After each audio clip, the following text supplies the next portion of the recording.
ناظرین، آپ کو اب تک کی اہم خبر سے آگاہ کرتے چلیں۔ ترکی نے اپنے ہزاروں فوجی شام کی سرحد پر پہنچا دیے ہیں، جیسا کہ امریکہ کی طرف سے شام سے اپنی افواج نکالنے کا اعلان کیا گیا۔ صدر ٹرمپ نے ٹویٹ میں یہ اعلان کیا، باقاعدہ اعلان کیا کہ ہم اپنی افواج شام سے نکال رہے ہیں۔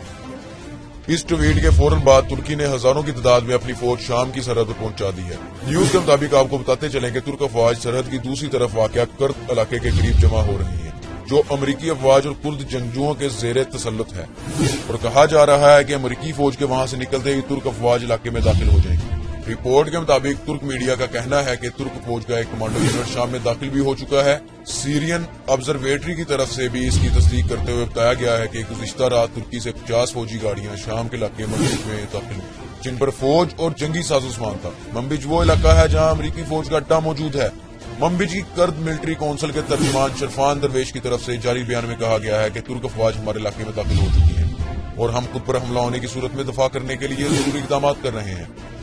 رپورٹ کے مطابق ترک کی طرف سے وعدہ کیا گیا تھا کہ وہ امریکی فوج کے شام سے نکلنے کے بعد اپنی فوج شام میں داخل کرنے میں تاخیر سے کام لیں، تاہم اس کے برعکس اب اس کی طرف سے امریکی افواج کے انخلا سے پہلے ہی اپنی فوج شام میں داخل کر دی گئی ہے۔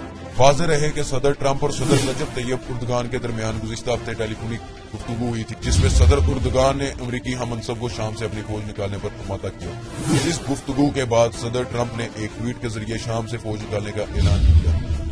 اب تک کے لیے اتنا ہی۔ مزید جاننے کے لیے ہمارا چینل ضرور سبسکرائب کریں، شیئر کریں، ویڈیو پسند آئے تو لائک کریں۔